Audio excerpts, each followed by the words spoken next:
আসসালামু আলাইকুম রহমতুল্লাহি ওয়া বারাকাতুহু। আজকে আরেকটি রেসিপি নিয়ে হাজির হলাম। আজকে রান্না করব রুই মাছ। রুই মাছগুলো আমি ভাজা ভাজা করে রান্না করব। এর জন্য নিয়েছি পেঁয়াজ কুচি। আমি এখানে 3টা পেঁয়াজ কুচি নিয়েছি। আর এদিকে নিয়েছি কাঁচামরিচ, 2টা টমেটো নিয়েছি। আর এদিকে নিয়েছি আলু দিয়ে আজকে এই মাছটা রান্না করব। চলুন তাহলে দেখা যাক সম্পূর্ণ ভিডিওটি। আমি মাছ ভাজার জন্য তেল গরম দিয়ে দিয়েছি। এখন এখানে একটু লবণ দেব।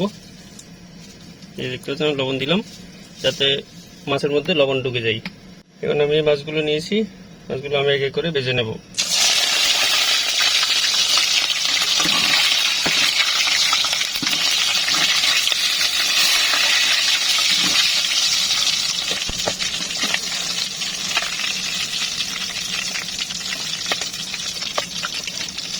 এখন আমি ফ্রাই করা মাছের তেলের মধ্যে পেঁয়াজগুলো ছেড়ে দেব।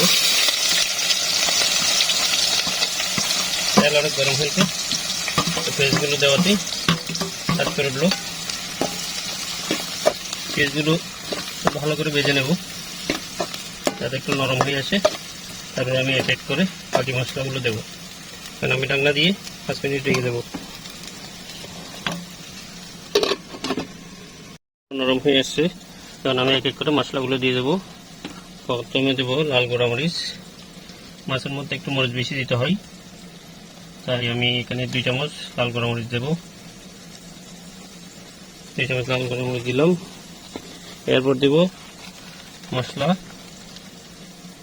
দেবো 1.5 চামচ, কারণ একটু ঘন হতে হবে, না হয় স্বাদটা পাওয়া যাবে না।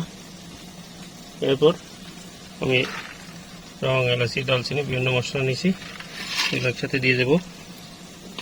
এরপর ভালো করে একটু মিক্স করে দেবো। এখানে একটু পানি দিতে হবে, না হয় এটা লেগে যেতে পারে, তাই আমি অল্প পরিমাণ পানি দেবো। এখন ভালো করে কষিয়ে নেবো এটা। দেখেন পানি দেওয়াতে মশলাগুলো একেবারে সবগুলোর সাথে অ্যাডজাস্ট হয়ে গেল। এখন আমি ঢাকনা দিয়ে ঘুরে দেবো। দেখতে পাচ্ছেন আমার মশলাগুলো হয়ে গেছে। এখন আমি মশলার মধ্যে এই যে কাঁচামরিচ আর টমেটোগুলো দিয়ে দেবো। টমেটোগুলো আমি কুচি কুচি করে রেখেছি, এগুলো আমি মশলার সাথে দিচ্ছি। পরবর্তী মাছ হয়ে আসলে তখন আবার বড় বড় ফালা করে দেবো। আমার এগুলো একটু নাড়তে হবে, তলা একটু লেগে আসতেছে। আমি এইভাবে আরও 5 মিনিট রেখে দেবো, মশলাগুলো আরও ভালো করে হয়ে আসুক। এই যে দেখতে পাচ্ছেন আমার মশলাগুলো কষায় আসছে। এখন আমি লবণ দিয়ে দেবো, পরিমাণ মতো লবণ দেবো, প্রয়োজনে দেখে আবার দেবো লবণ। এরপর আমি এখানে দিয়ে দেবো কেটে রাখা আলুগুলো আমি এখানে দিয়ে ভেজে নেব। আমি ভালো করে উলটপালট করে দিয়ে আলুগুলো মশলার সাথে মিক্স করে নেব। এই দেখেন আমার টমেটো থেকে অনেকগুলো পানি বেরিয়ে গেছে। এভাবে আমি আরও 10 মিনিট রেখে দেবো ঢাকনা দিয়ে। এই যে দেখুন আমার আলুগুলো সিদ্ধ হয়ে আসছে, আলুগুলো সিদ্ধ হয়ে গেছে একেবারে। এখন আমি মাছগুলো দিয়ে দেবো, কারণ মাছগুলো আগে দিলে মাছগুলো ভেঙে যেত, সেখানে আমি মাছগুলো আগে দিয়ে নেই। এই দেখেন আমি মাছগুলো একটা একটু বসিয়ে দিচ্ছি,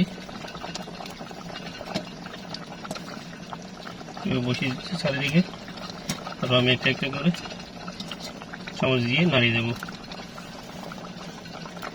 এই দেখতে পাচ্ছেন আমি এভাবে করে সুন্দর করে ভালো করে রান্নাটা করে নেবো আরও 10 মিনিট। এরপর আবার উল্টে দেবো। আমার মাছগুলো কেমন হয়েছে?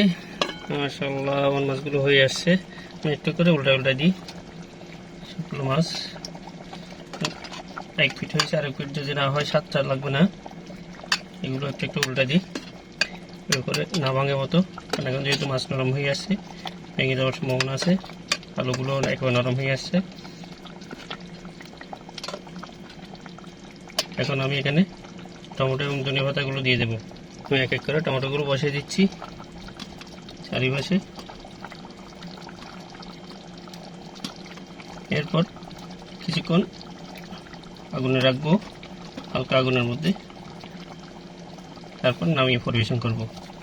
তো যারা এখন আমার চ্যানেলটি সাবস্ক্রাইব করেন নাই অবশ্যই সাবস্ক্রাইব করে দেবেন, আর একটি করে কমেন্ট করবেন রান্নাটি কেমন হয়েছে, ভালো মন্দ একটা কমেন্ট করে জানাবেন, আর বেশি করে শেয়ার করবেন যাতে সবাই রান্নাটা শিখতে পারে।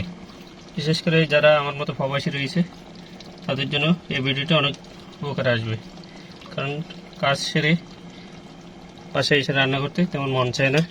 তো কীভাবে শর্টকাটে একটা মজাদার রান্না করতে হয় ওরা শিখতে পারবে। এখন আমি ঢাকনা দিয়ে দিলাম, এভাবে আরও 5 মিনিট রেখে দেবো। এই আমার রান্নাটা কেমন হয়েছে, মাশাআল্লাহ, দেখেন কি সুন্দর হয়েছে রান্নাটা। আমার মাছগুলো দেখতে অসাধারণ হয়েছে, খেতেও খুব সুস্বাদু হবে আশা করি। দেখি এখন আমি পরিবেশন করব। মাশাআল্লাহ, এখন জিভে জল চলে আসতেছে। চালনি, ও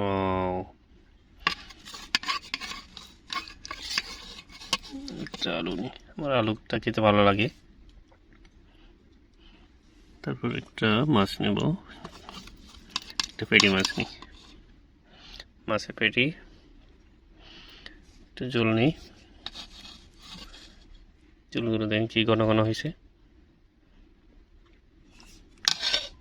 মাশাআল্লাহ। এখন আমি পরিবেশন করব। বিসমিল্লাহ।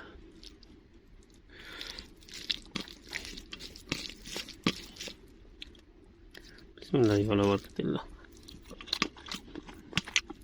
মাশাআল্লাহ, ইয়াম্মি, সেই স্বাদের হয়েছে। লবণ মরিচ একেবারে পারফেক্ট হয়েছে। তো যারা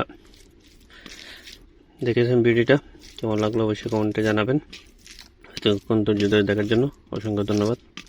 তো একটি করে কমেন্ট করে যাবেন, আর বেশি করে শেয়ার করবেন যাতে অন্যরা এই ভিডিওটা দেখে রান্নাটা করতে পারে। বিশেষ করে যারা প্রবাসী আছে তাদের জন্য ভিডিওটি উপকার আসবে।